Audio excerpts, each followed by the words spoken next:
It's required for a reason. So it's not just your main lines of business. You might even have your own software, but anyway, you can do that. We say that the strongest form of this, there's an application you can get on your phone, or you can get it on your iPad, whatever tablet you have, is an authenticator, and that's going to be an app that you have to also again log in and secure with, and it's going to give you a random like 6-digit code every 30 seconds. That's the most secure way to do that multi-factor authentication.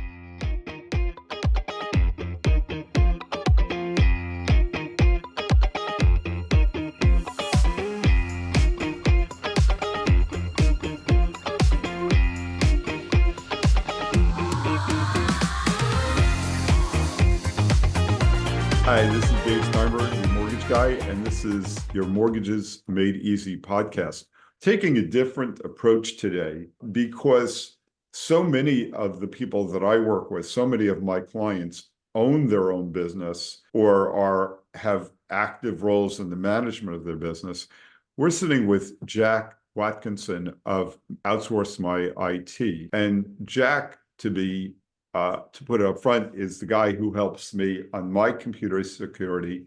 And we're going to have a conversation, and you're welcome to listen in, about what you need to know first as a business owner or as a business person with computers in your business that you rely on. And then as an individual, we'll talk about a little bit about your personal technology and how that all fits in. Jack, thanks so much for joining us. Thanks for having me, Dave. Excited to be on the podcast with you. So, what are the risks that a small business owner might face in 2024?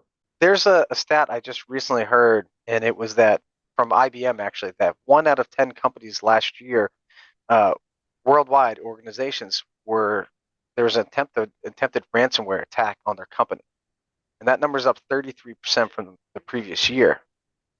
And the person who was speaking went on to say, "You're not too small to be attacked anymore. You're too small to make the news." So it used to be that you think that they were only going after the big carriers. Everyone knows there was a breach recently with AT&T, but they're small organizations that might not have the right level of security. So they won't show up in the news, but they're very liable. They can still just be hit. And a lot of the what's happened in the cybercrime world is there's a lot more syndication, a lot more organized groups of this. And what they're seeing as a trend, I was talking with the FBI last week actually, is that they'll go after small businesses and use that so they can get their practice, so to speak, and can continue to get better so they can go after bigger organizations. So it could just be a start for someone. It could be what they see that they do well with, but it's no longer just these one-off random attacks. It's become a business, and it's something that is a nonstop thing that people actually see. So all levels, and you're able to be just as at risk as Home Depot is. The difference is what's your ability to recover and respond, and it's become a diligence that you need to do every single day for your business to make sure that you have security that matches it. Because once you get security in place, technology is a wonderful thing. It helps you grow your business. You get through all the doom and gloom that's so easy to see in my industry, and then you get to look at the enablements of technology. You get to look at the fun sides of AI and how it can grow your business, and it becomes an investment and something that augments your abilities instead of just looking at is it a risk to my business. That's probably where I'd start, is that no one's too small, but the security is becoming more and more important, and we're also seeing more trends in compliance and requirements because the government is trying to figure out, based off your industry, they're giving lower thresholds to if you need to follow certain requirements, trying to catch up with it. The estimated damage this year is supposed to be, I think, $9.5 trillion in damage from cyber attacks. So they're coming up with more rules on a daily basis for your everyday mom and pop as much as they are for the large organizations, because having rules in place is trying to give a little bit of structure for you to follow, whether you're financial and have to follow FTC, or if you're going to be more in the medical in one way or another. One thing that changed is the bars to entry are lower, but when you need help, if it becomes a federal matter, it's so rampant now for the FBI to get involved. You need to have more than $10 million in damage to be done. So they're trying to have more rules so they don't have to focus on the little guy. They just have protection in place because it is still like I said, it's a nonstop thing that they're constantly working on. Hmm. So, just to use probably a bad analogy, but what comes to mind is like getting attacked is like having somebody punch you in the face. Oh, It's absolutely. absolutely no fun. Yeah, it probably feels pretty close to being that. Um, that's And probably pretty spot on. having a big strong guy punch you in the face. We're not talking about a 97-pound weakling here. So, Yeah, what are the basic kinds of protection that a business needs in 2024? the basic needs. Um, One big one that I think gets overlooked a lot actually is the patching and updating of systems. There's a lot of things that they just call CVEs, which are common vulnerabilities is really what it's short for. There's a lot of shorthands in my industry. By doing that, you really get rid of a lot of the common things that they've seen. Even Google, I believe it might have been 5, 6 months ago, it issued that they had a 0-day threat, meaning is a threat that no one, even them and their dark team had seen. And it was just a quick update on Google Chrome or anyone that was on a Chromium system. So something like that, updating and being able to do this system-wide, just maintenance things goes a long way. So just Next, to be clear, what you're saying is when I log on to my computer or log off to my computer at the end of the day, often there's a little alert that says update and shut down or update and sleep. And you're saying that that's a critical step. that'll do some of it too. And if you do have a managed service provider, they'll just have the next level of that as well. And I would also say it can't be overstated enough having, as much as people hate doing that multi-factor authentication, it can stop 80, I think it's 80 to 90% of attacks can be stopped just by having multi-factor authentication, which could be a text message, it could be an email, it could be like, how you have to use your face to open your phone, like the facial recognition. That's a form of multi-factor. And it's just having a second layer to that. Explain that a little bit better. When you're saying, so that you're saying that when I access my key systems, particularly if they're online, we need to have a multi-factor authentication. And in fact, I do on almost everything I do use for my business is we require a 2-level authentication. If I want to log on to my email, I have to use a technology to acknowledge that it's me. But tell us a little bit more about what you mean by it. When is it relevant and how does it work? Sure, I would say as many places you could do because all your main lines of business at work are definitely important. But I would also, not that this was about, I would say if you have social media, if you're on Facebook, LinkedIn, Instagram, all these websites where we give a lot of our information out freely are also have the ability. So if you have Microsoft, you might have it already with your Outlook. That might already be in place, but it's important to do it anywhere that you can. In fact, I think it's PCI compliance that actually says anywhere that you can, you must. So if it is an ability of it, so if you need to take a credit card or a debit card anywhere in the world, because PCI is not a US based entity, you have to have that layer in there. So it's required for a reason. So it's not just your main lines of business. You might even have your own software, but anyway, you can do that. We say that the strongest form of this, there's an application you can get on your phone or you can get it on your iPad, whatever tablet you have is an authenticator, and that's going to be an app that you have to also again log in and secure with, and it's going to give you a random like 6-digit code every 30 seconds. That's the most secure way to do that multi-factor authentication. Biometrics is really big too. Biometrics is probably the next best. The reason we don't say text messages is there was a breach, and there's actually just, again like AT&T just got hit again. So if you got that text message to your phone, there was something like I want to say 800. I think it's like 870 million accounts got breached. So the company that's responsible for messages that go inter-carrier, meaning if you're Verizon then to T-Mobile or if you were Sprint to whatever, anyone. So the company that handles the transition of that data got breached. So it was said that they could have access to some of that information. So not that it isn't secure, it's most certainly better than not doing it, but is as if we're going to give it a hierarchy to which ones are more secure and less secure, we would say that that would be lower on the list. And then obviously email would probably be the lowest one because if you had a breach on your email and someone can confirm that they are themselves, kind of put yourself back in a box at that point. Yeah. So if you have a Gmail account and I was able to clone your Gmail account, I could see all the traffic coming in and then respond. And if you don't know that I can see what's going on, you're in big trouble. Yeah, Now, recently it was said to me that the average criminal will stay on someone's network for 6 months before they make their move. So they're not just getting on there, Dave. They're getting on there and they're trying to observe and see how much can they get. So if you give them the inch, where's the mile on this one? So it's not just, hey, I got this today, I'm going to email everyone they have. They can see what kind of transactions you have, what kind of conversation. Take their time, because if you haven't caught them, they're going to find out what they have. 98% of attacks right now are also going at people's backup solutions too. So if someone's on your account for 6 months and they've go after your backups, puts you in a pretty rough spot pretty quickly if you don't have the right systems in place. so talk about backups. What do you recommend as basic standard for backups? Well,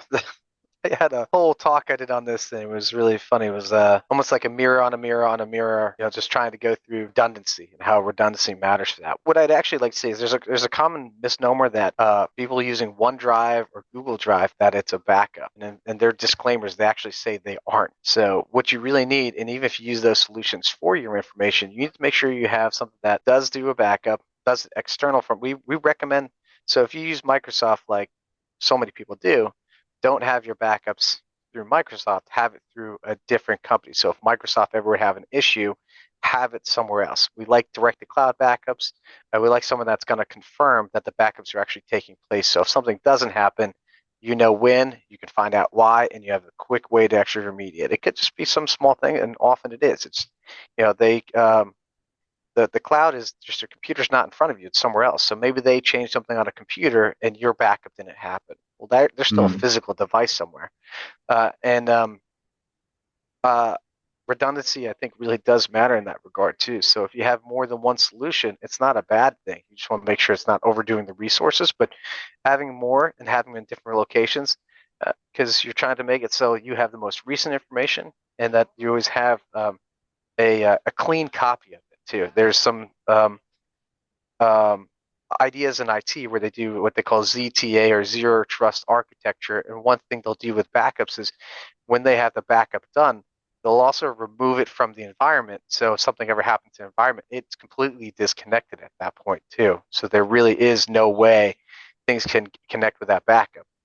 It's a Mm. little more involved, but the reason is, even if you have that backup continuously checking in, there's a connection point to that. So zero trust architecture is something you'll see mostly on a larger scale. You don't see that on your small mom and pop, because it's at some point takes a lot more layers to be able to actually have that in place. Mm. Um, so have a backup, and also industry wide, if you're following SEC, you need to have something that gives you the years of retention. So if you have a backup solution in place, make sure that it actually matches your requirements, because you don't need to get in a problem of 4 years down the road just because you thought you had the backup. So do your job and make sure that you also, when someone says, "Hey, yes, you're being backed up," oh, hey, listen, Dave, I have worked for XYZ Corporation. We have to follow SEC. Is this going to back up for this many years? And if someone Mm. isn't, you usually have to show, like, it's a, can you make your case in court? If you had to do your due diligence and say, hey, we do show that we're going to be backed up for indefinitely at this point and following the rules that we're supposed to.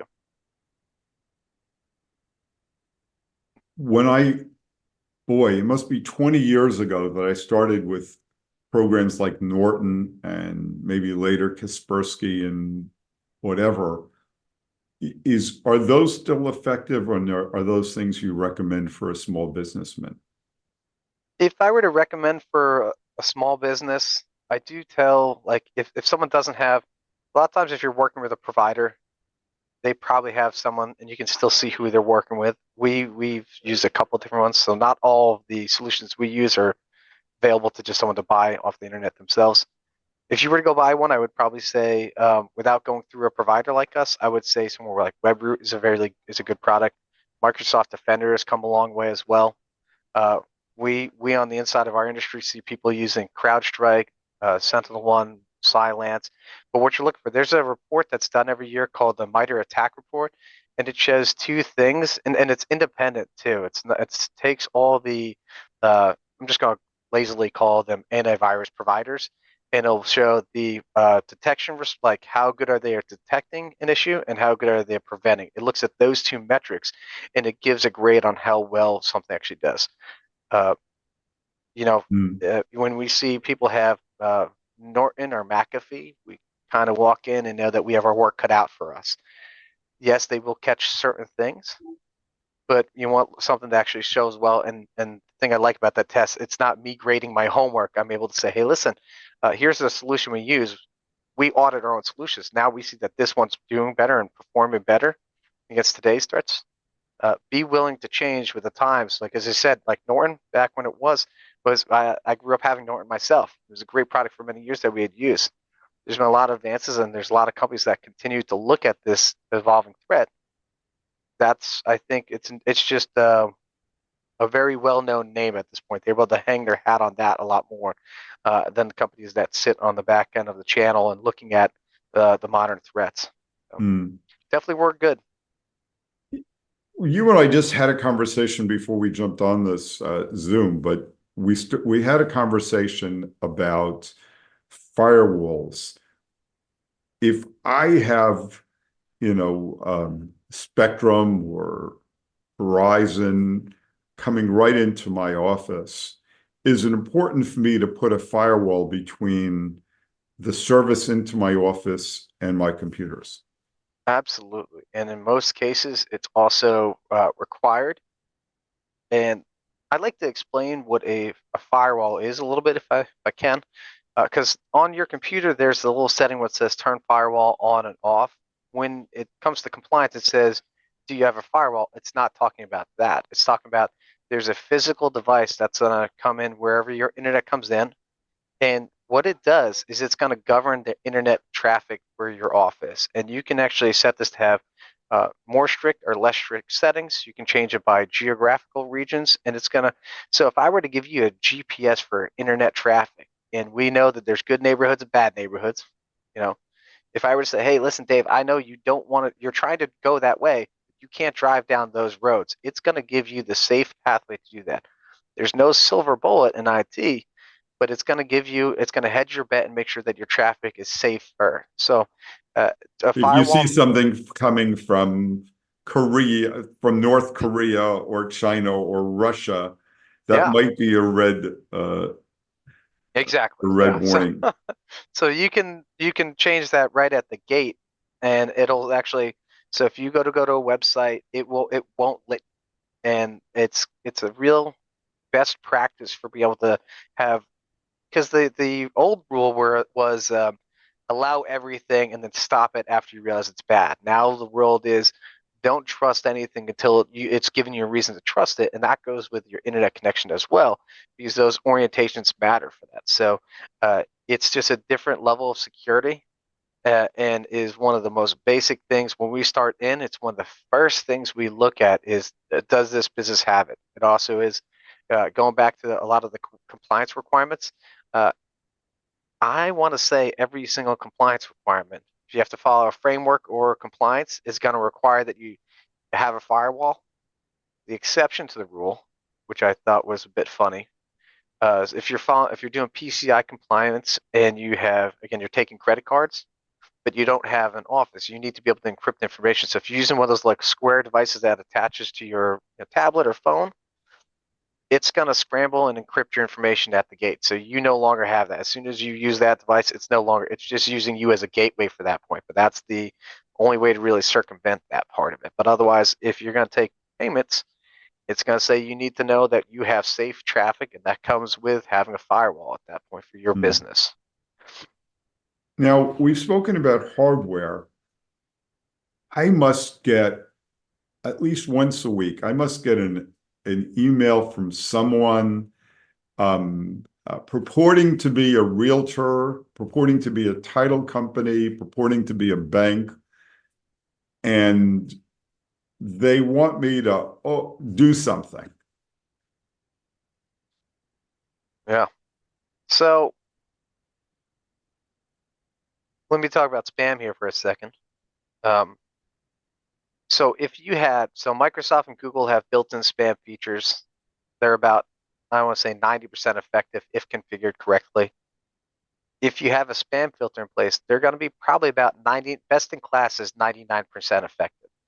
There's, these are not numbers I've researched, so I can't confirm them, but this is what I had recently heard, is there's on average, I think it was I can look at it if it's per day. I think it's per day.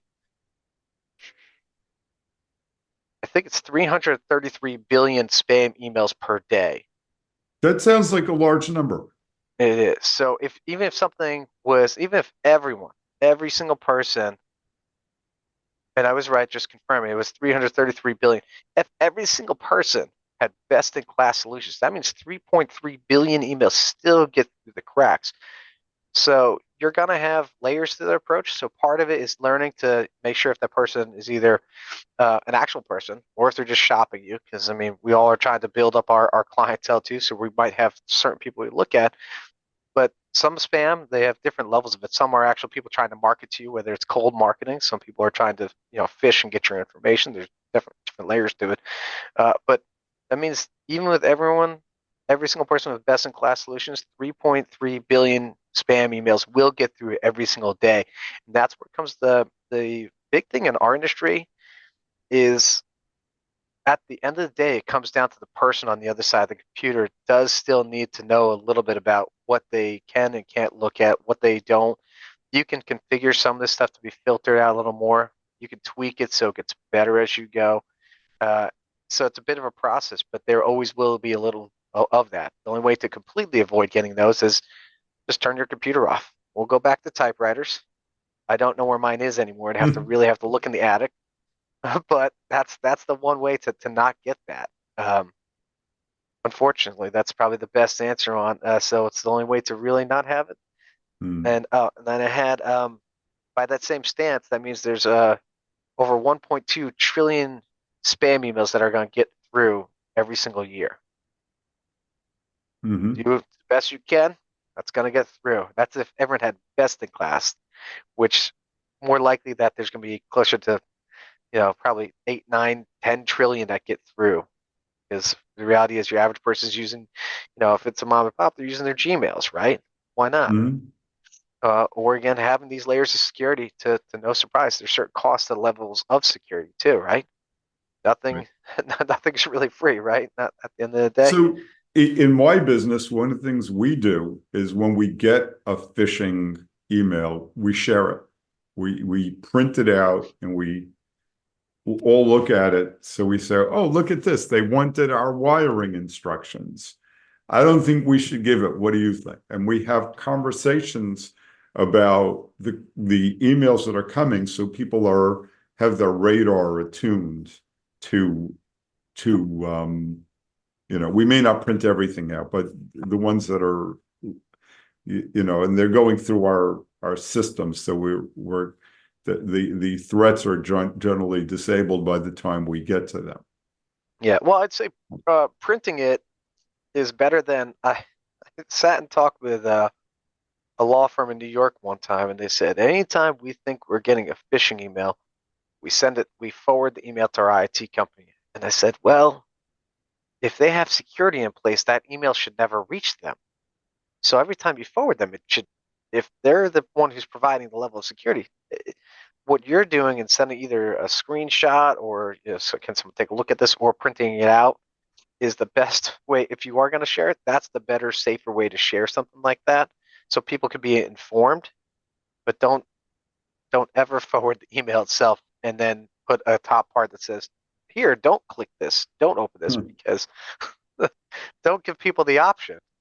Printing it out or that screenshot, it's your best way to inform and have people avoid that. And as we continue to do the ignore and look at, so we're gonna, it's a, we use the Internet of Things to work together to try and, like you said, you sharing this information, and then we actually try and, if we block something on our side, we try to block it globally, right?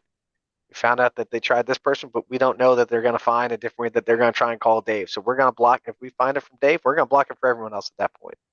Yeah. You know,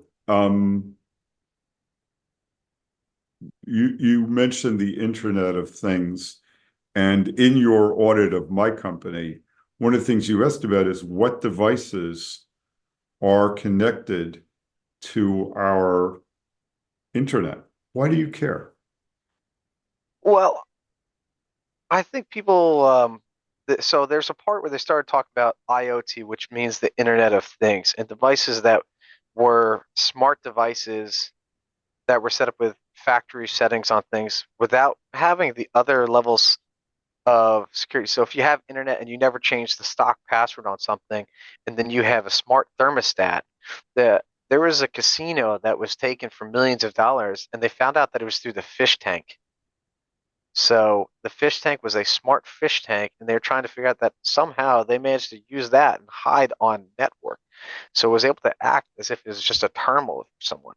So we're more connected than we ever were, but we need to make sure that if we connect something that, there's a reason that if you were to work from home and you have a router from whatever person you have, whether it's Verizon, you need to change that password and you need to make sure that everything else is switched along the way because if anything comes out with a factory setting on it, and if someone's really meaning to attack someone, if someone's really deliberately attacking someone, if they're depending on how smart that person is, it's really hard to stop them. But you want to put any way that you can slow them down, anything you can put in their pathway, don't make it easy for someone.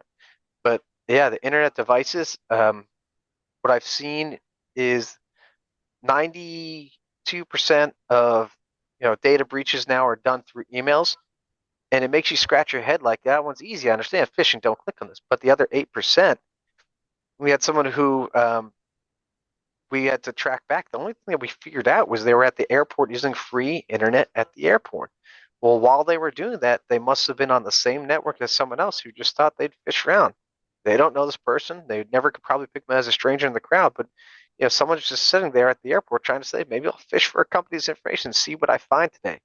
It's scary to have that miscellaneous 8%, and someone could just be on the same network with you, and you don't even know if it's another computer. Going back to that casino example, it was a fish tank. Who would have ever thought something so it seems so innocent could do so much damage to someone? Um, So before we go back, so you're talking about smart refrigerators, you're talking about smart thermostats, you're talking about maybe smart alarm systems that are communicating out to the rest of the world. Well, if there's the ability for someone to communicate in, then you need to defend that. yeah, and that's where it comes to just a little like your internet.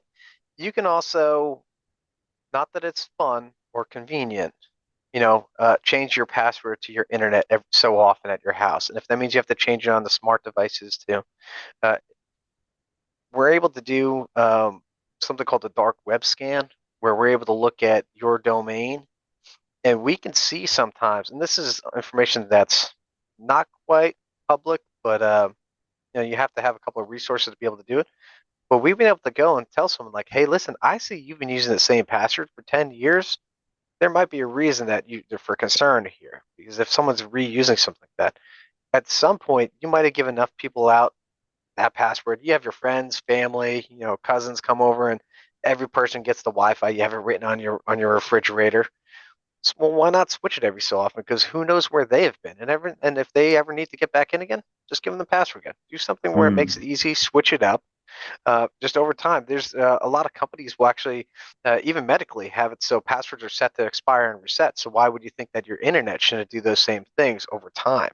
Just it's hedging your bet on where someone could get access at that point. So again, if you do that, you get to leverage the cool sides of technology. Having a smart fridge that's able to tell you when you actually, hey, listen, you gotta need to get bananas, you need to get peppers, you need to get. It's nice to know that you've got milk at this point. You can look on the outside. So there's a cool part of what it can do when you check off the box of, all right, well, if I've literally never changed this password, maybe it's time for me to. It doesn't make it that hard for me, and it might slow us down, but it's a lot better than the alternative. That's where we've come with security. Is it might be a little inconvenient. It's a heck of a lot better than the alternative if you ever lose that information. Got it. Now, I don't know, like you look like a human being, and maybe you may be some Yeah. a representation. And I'm guessing you have all the usual personal devices. You have a cell phone, you have a tablet, you may have a smartwatch. All in front of me. As as a consumer now, what should I be aware of? What threats do I have as a consumer that I don't have a big business behind me? I don't have a corporation, but I've got my iPhone, I've got my Android, I've got my smartwatch. What are the threats, and how does an individual address some of those threats? I think if you're going to have all these things, so I have my iPad right in front of me. I bring around for a lot of my meetings. It's just for work. So if you're going to have a lot of things that, so I do a lot of separation of work and personal, and that's been a way for me to be able to know that my work comes with an inherent level of security. At some point, yes, with your personal phone, it's a little harder to manage that, but it's just become a bit of a necessary evil that we're just used to living with. I mean, if someone walks around my phone and just says, Disney too many times, I'm gonna start getting ads for Disney trying to get me to go on vacation. I know that. So I think my wife just went around saying engagement rings forever and ever, and at some point, she got one. So um, Ah, it um, works. it worked. It definitely worked. No, I love That my and the wife. shotgun. I kept saying chainsaws, but I didn't get a damn chainsaw. I just have all these branches that I have to figure out what to do with. um, so I'd say separation between work and personal is a healthy thing. That's why in my industry it's so big to talk about not having companies that use BYOD or bring your own devices, because it's hard to separate someone's pictures of their family vacations from what are risks to business, because usually the risks to the personal, they're there, but people are a business seems to have a lot more of a longer track of dominoes that could fall if something gets breached, if there's a risk. And it could be someone that, hey, what's the vendor you deal with the most? And someone has to now consider all those things. With a person, yes, it would be, hey, my debit card got breached, reset that part. I have to switch my Amazon Prime card or whatever ends up being. It's usually less steps involved in that than the business and the reporting side of it. So I believe in having a little bit of separation on that one. Um, I agree with you entirely. As you and I have discussed, I have two firm rules about that with my employees. But for Summit Funding, any email that's sent to Summit Funding is can only be accessed by on a business owned device, and um, and we don't and we we just don't use that address for anything else. yep, Um, I guess I what I am concerned about for my clients, and let's say I'll share my own concern.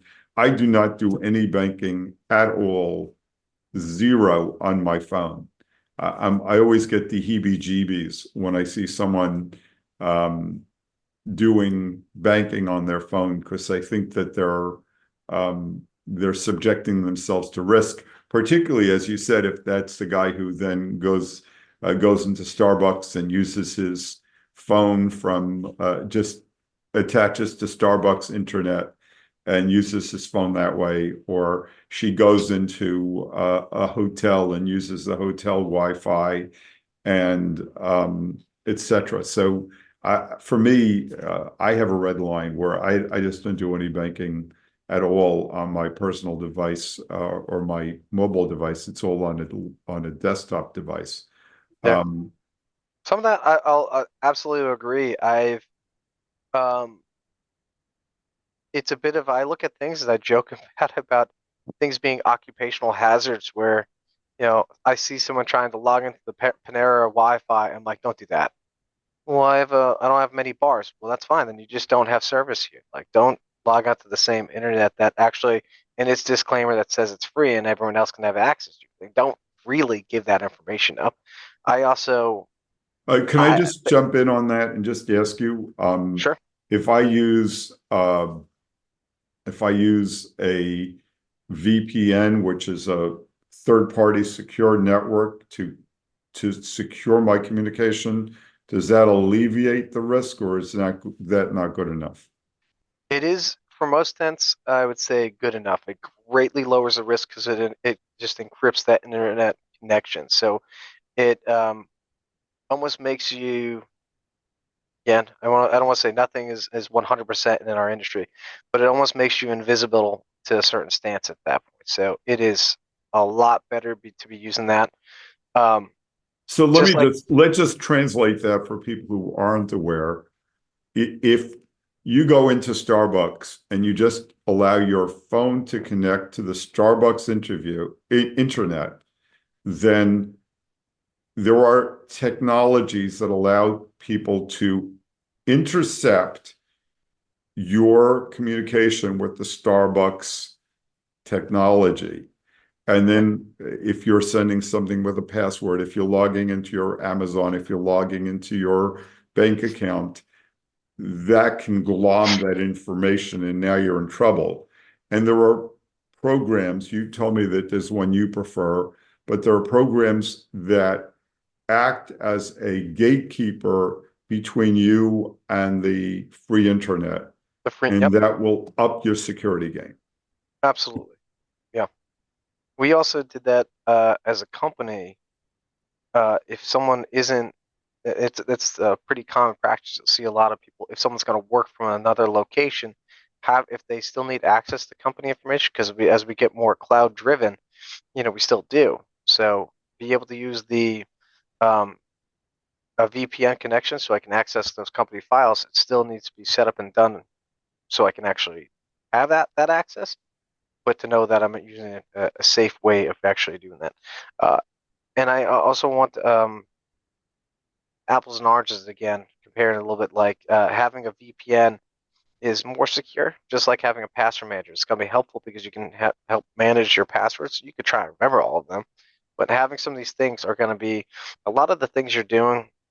Someone once taught me that cybersecurity isn't a one solution item. It's about having enough items in a row that make it so that deterrents for people to get through. So if they got through layer one, they still have other things in their way. And in the meantime, if you have someone who is monitoring and looking at these things, it gives them time for response. It gives it the ability to mitigate any risk to a company by having more levels before they can get through and get to the vault at that point. Whatever said vault is in any given situation. Got it. Uh, This has been so valuable, Jack. If someone wanted to reach out to you for their business, what's the best way for them to find you? Sure. The easiest way I would say is probably by email, which my email is just Jack, Jack, at OutsourceMyIT.com. Or they And can we'll find put me that on below so people find the easy way to find you. sure. Or they can find me at LinkedIn. Just search for Jack Watkinson.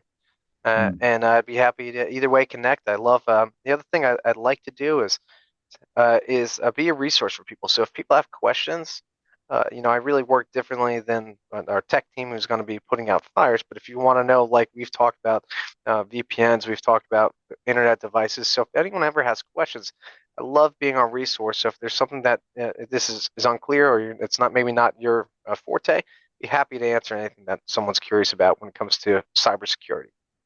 What I love about you, Jack, is your generosity, because I've known you now for about a year, and that generosity is always there. It's front and center. You're very present, and I know that when I ask you a question, you're giving me the best answer you can. And for anyone who has computer technology and wants to learn more about computer security or just managed your IT total solution, those are services that Jack is an expert at, and can't refer him highly enough, recommend him highly enough. Thank you. Thank you. I appreciate that. Thank you. It's been fun. Thank you so much. Thank you for having me. This is great. I love talking about all this stuff, and I think I drink from a fire hose of constantly looking at it. So it's nice to be able to share my thoughts on all this. I had one final thought I want to come back to. I just thought so.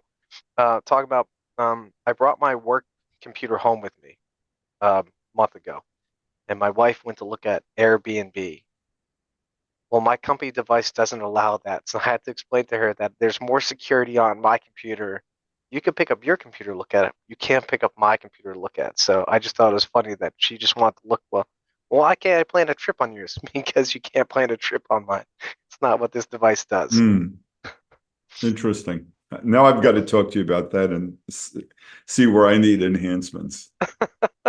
Absolutely. Thank you so much, Jack. This has been your Mortgages Made Easy podcast, and I'm Dave Steinberg, and I'm here to help.